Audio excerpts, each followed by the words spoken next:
శ్రీరామ్ సాగర్ ప్రాజెక్టుకు ఎగువ ప్రాంతాల నుంచి వస్తున్న ఇన్ఫ్లో సోమవారం సాయంత్రం భారీగా తగ్గింది. ఉదయం 10,540 క్యూసెక్లుగా ఉన్న ఇన్ఫ్లో సాయంత్రం 6 గంటలకు సగానికి తగ్గి 5,026 క్యూసెక్ల ఇన్ఫ్లో వస్తుందని ప్రాజెక్టు అధికారులు తెలిపారు. అవుట్ఫ్లో 914 క్యూసెక్లని చెప్పారు.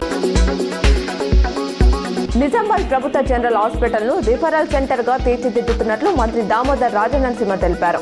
జిల్లా ఎమ్మెల్యేలతో నిర్వహించిన సమీక్షలో మాట్లాడుతూ త్వరలోనే కార్డియాలజీ, న్యూరాలజీ వంటి సూపర్ స్పెషాలిటీ సేవలతో పాటు ఎంఆర్ఐ సేవలను అందుబాటులోకి తెస్తామన్నారు. అంకాపూర్లో పిహెచ్సి మంజూరుకు హామీ ఇచ్చారు.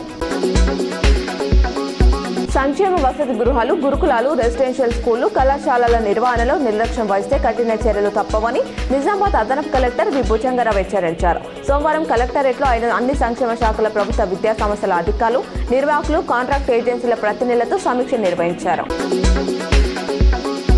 జిల్లా జనరల్ ఆసుపత్రిలో నెలకొన్న సమస్యలను తొందరగా పరిష్కరించాలని అర్బన్ ఎమ్మెల్యే ధన్పాల్ సూర్యనారాయణ కోరారు. సోమవారం హైదరాబాద్లో రాష్ట్ర ఆరోగ్య శాఖ మంత్రి దామోదర్ రాజనరసింహతో ఉమ్మడి జిల్లా విస్తృత స్థాయి సమావేశం నిర్వహించారు. జిల్లా జనరల్ ఆసుపత్రిలో నిత్యం 2,000కు పైగా ఓపీ నమోదవుతున్నాయన్నారు.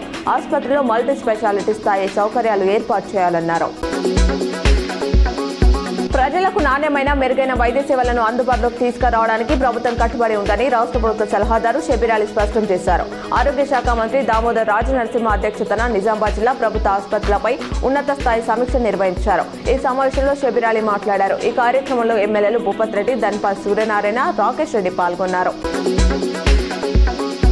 కర్ణాటక కేబినెట్ లో కొత్తగా 20 మంది మంత్రులకు డీకే శివకుమార్ చోటు కల్పించారు. లోక్ భవన్ లో మంత్రులు ప్రమాణ స్వీకారం చేశారు. సీఎంగా డీకే 13 మంది మంత్రులతో అధికారం చేపట్టగా తాజా విస్తరణతో మొత్తం మంత్రుల సంఖ్య 33కు చేరింది.